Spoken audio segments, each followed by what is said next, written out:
Have you ever had the experience of getting in the car to meet your friend for lunch? You turn the key, reverse out of the drive, you're enjoying the tunes, winding your way, and then suddenly you realize you're halfway to work, not the restaurant to meet your friend. It's funny how we only notice we've been in autopilot when it doesn't work. The truth is, the unconscious mind is not only driving the car, but it's frequently driving us through our lives.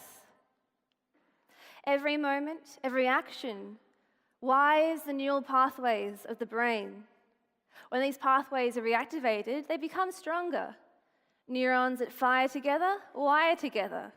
An ever-evolving neuronal roadmap from which we interpret all our experiences.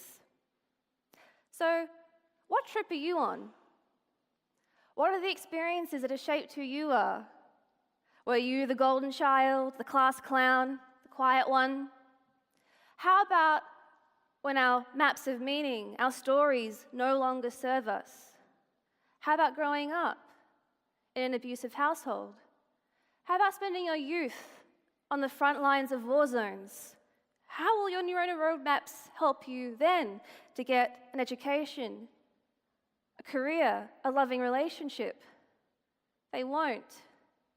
45% of Australians will experience mental illness at some point in their life. That means if it's not the person next to you right now, it's probably you. However, there is hope. There is a class of medicines that may serve to loosen the rigidity of our thoughts. These medicines, natural and man-made, have the potential to reveal hidden levels of the mind and create a mental landscape equipped for conscious change. I'm talking about psychedelics, LSD, psilocybin, the active ingredient in magic mushrooms, the empathogen, MDMA, that Amazonian brew, ayahuasca, which is making Peru a popular destination for medical tourism. After 30 years of repression, we are witnessing a renaissance in psychedelic research. Studies have shown psychedelics to relieve depression, end-of-life anxiety, addiction, reduce suicidality, and MDMA has been called by the FDA a breakthrough treatment for PTSD. It's important to highlight the contrast between normal standard treatments and psychedelic treatments. With traditional pharmacotherapy, you're required to take a pill every day for months, possibly years. Psychedelics, in a therapeutic setting, can relieve symptoms in one session.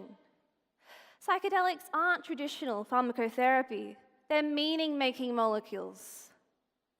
It is not only the pharmacology that heals, but the peak experience they may facilitate.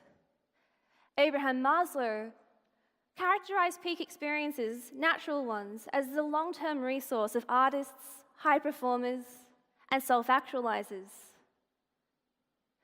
Those who have experienced peak psychedelic experiences in trials describe these experiences as among the most profound and meaningful of their lives. The peak experience is correlated to therapeutic outcomes and to an increase in the personality domain of openness to experience, previously thought stable over the lifetime. So altered states can lead to altered traits. What's happening in the mind of those undergoing a psychedelic experience that changes them? The default mode network is a region of neural functional connectivity, that highway of the self-neuronal roadmap, and is related to thoughts about the self, rumination, and daydreaming. The emerging theory of how psychedelics work is it dismantles this hub, allowing a freedom of information to communicate between regions of the brain that don't usually talk.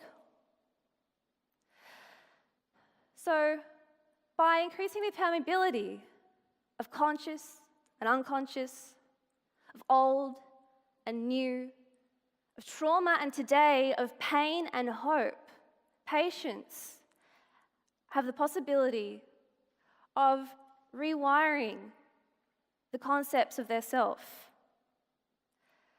Psychedelics can allow you to update your neuronal roadmaps, One of the most exciting things about the psychedelic renaissance is that there is so much more to discover.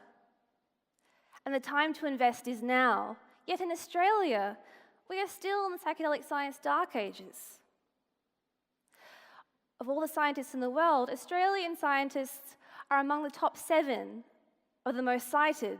The other countries in the top 7 all have psychedelic research programs, apart from Australia and China. So it's time the Australian research community turned off autopilot, grabbed the wheel, and like the innovators, the pioneers we are, contributed to psychedelic science. I hope I've left you curious, questioning, roused, perhaps even precipitated some reflections and insights, because you know that's the nature of psychedelic healing.